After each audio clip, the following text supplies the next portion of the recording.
Good morning, or maybe good afternoon, good evening, good night, good day, wherever you are and whatever time you are watching. My name is Gavin Scott and I am from Gate English Training School. Welcome to our second lesson on General English.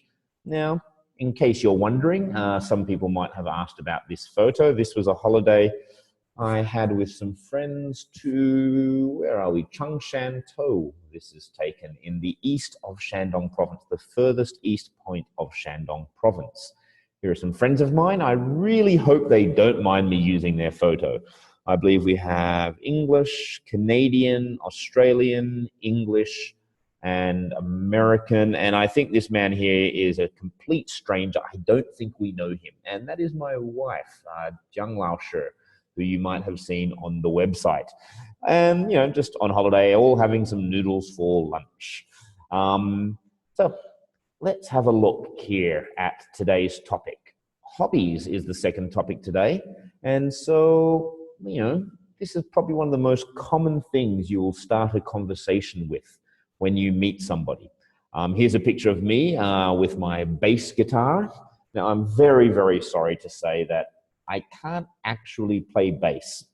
I had a few lessons maybe 4 years ago for like 6 months, and I was starting to learn a few songs and I was playing with some friends, but then I stopped. The friends I was playing with and my teacher left China, and I just didn't want to continue by myself, even with a teacher. Without my friends to play with, it didn't work. So maybe some of you play guitar. I do love bass guitar. As you know, I love ska music. So, if you do love music, let me know what kind of music you like. So hobbies is such an important topic. And there's a couple of reasons here. Well, first of all, this is me playing cricket at Weihai at Shandong University. Now, cricket is when somebody throws the ball and we hit it with a bat, but it's not baseball. This is me in summer, a beautiful day playing on the basketball court because there are no cricket pitches in China. But why is it important? Well, hobbies is how we make friends. Outside of your class at school, and even in your class, you're going to make friends with people who have the same hobbies. If you love soccer and there's other people in your classroom that love soccer, you might play soccer together. I've made friends because I've joined a soccer team. That's commonly happened because of a sporting team. I've made friends with the people. I've gone and joined a team. We played football or soccer or something together and we've become friends. In fact, one time, me and one friend were practicing cricket. Another Australian was jogging past. He saw us and he came and joined us. And now to this day, we are very good friends.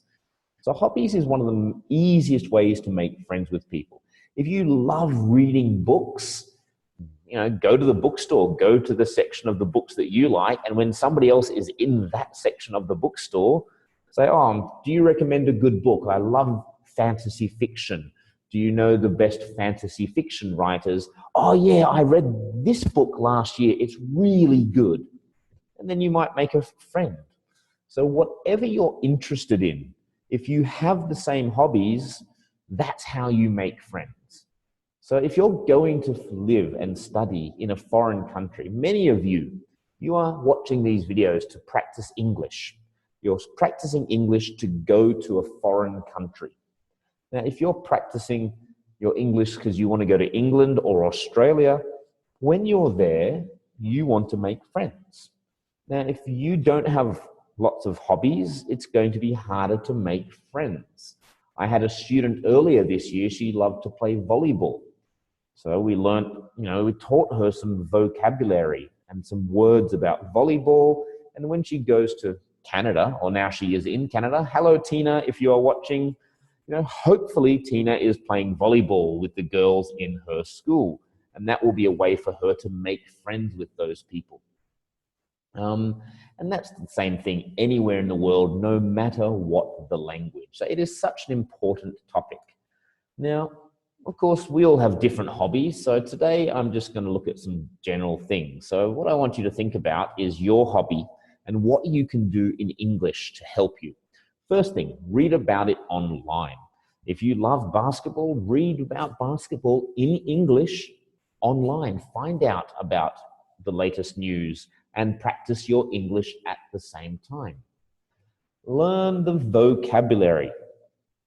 So if you do love taking photographs, and you want to meet somebody in another country and maybe take photographs together and go around traveling and taking photographs, it would really help if you can talk about it. And if you don't know the words to talk about your hobby, it's going to be difficult to make friends, because then you can't communicate. So learn the vocabulary. Now, I'm not going to go through the vocabulary for every possible hobby. I'm going to look at a few hobbies, and we're going to look at some key things for those hobbies. But generally, it's up to you. Go online, look for those words in English. And like I said, read about it in magazines and newspapers on the internet. Well, we don't really have magazines, but online magazines, basically web pages that have lots of stories about that hobby. When you're reading, write down the vocabulary you read. Please do not just get a dictionary and look up Chinese word, English meaning, Chinese word, English meaning. Write it down. Chinese, English, write it down. Chinese, English, write it down. That's a terrible way to learn vocabulary. Watch videos and read websites online. Read them in English. Listen to the videos in English. When you hear the words, write them down. If you don't know the meaning, then go and look in the dictionary.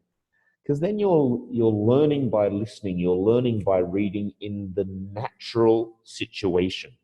You're learning these words. You're learning them from the real way they are used. If you just look up a Chinese dictionary, here's a word in Chinese, what's the word in English? Oh, I'm going to write that down. And you do that with 50 words. That's how you get Chinglish. It means you have all of these words that you can't say. And if I say them to you, you can't listen to them. So please learn from real places. TV shows, like watching, if you're interested in painting and art, watch some videos about somebody talking about painting and art online, and then listen to the vocabulary, listen to the words they use and write them down. Now, what you can also do is go online and find groups of people online that love this thing. I love rugby league, my favorite sport. After I watch a game, I go online and I talk to other fans about the game in English. I mean, I don't talk, I type, and this practice your writing and reading and vocabulary skills. And that can really help you learn the way people talk about it and the language people use. So a discussion board can be in many formats. Facebook has discussion groups. You can chat on the wall where you talk. Somebody says something about the game, and then all the fans talk underneath. But also a discussion board can be a private room where all the fans of this thing, whether it's a sport or music or art or something else, go online and talk to each other. That can also be a really good way to make friends. Maybe you talk to them every week for many, many, many weeks or months online, the same people, and then you get to know them. Where are you from? And then you make, what we call a pen pal, an online pen pal, somebody that you can stay friends with. If you get a really good relationship, maybe you visit each other in the future. And join a club, So when I was in Beijing, I played for a soccer team, Beijing Atletico, or Atletico Beijing. I made lots of friends through this. We had a few Chinese guys join the team and we hung out together. That's how we made friends. Back in Australia, studying at the university, this year I joined a soccer team, and I'm now friends with the guys on the soccer team. And we talk about soccer and other sports all the time.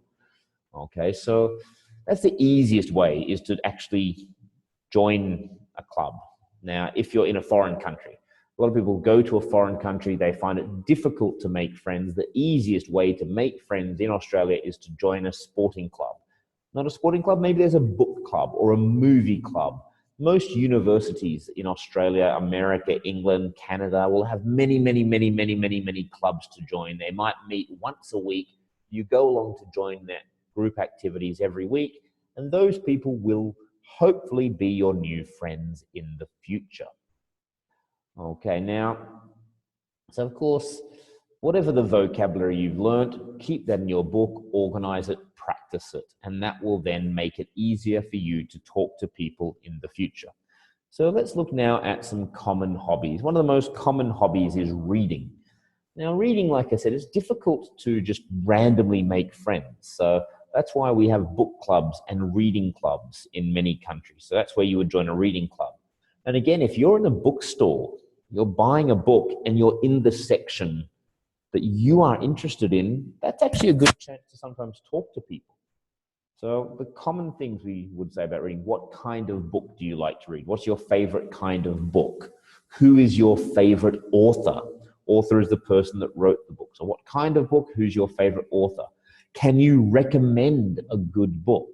You know, if you are in the bookstore or the library and you see somebody in the same area as you, you know, that can start a conversation. Now, my favorite kind of book is fantasy fiction. You know, maybe you like dramas, maybe you like non-fiction. Non-fiction could be about history or science or an autobiography. An autobiography is about somebody's life, a real person's life. And like I said, what happens in a book club in Australia, I don't know if you do book clubs in China. You know, maybe 7 or 8 people get together every week and you pick a new book. And that week you read that book. Maybe you read it every day for 1 hour, and hopefully in 1 week. It's not a very, very big book. It's a book small enough that you can finish in 1 week, and then you come together and you talk about that book and why you like that book. And you might all read the same book, or you might all read different books and give advice and suggestions to the other people in your group. Next common hobby: cycling or riding a bike. Now, this is something, again, there are cycling groups in Australia. There are people that will meet and cycle regularly, maybe every morning, or 3 or 4 mornings a week, or on the weekend. They might get together and cycle from one place to another place. They might stop for lunch in the middle and do like a big circle together, maybe 7 or 8 people. And they'll ride their bikes together to go here, sit for coffee and lunch, or to do some activity, and then cycle back together. I don't really know a lot of vocabulary for cycling, but again, if you are into cycling, have a look at joining a cycling or riding club.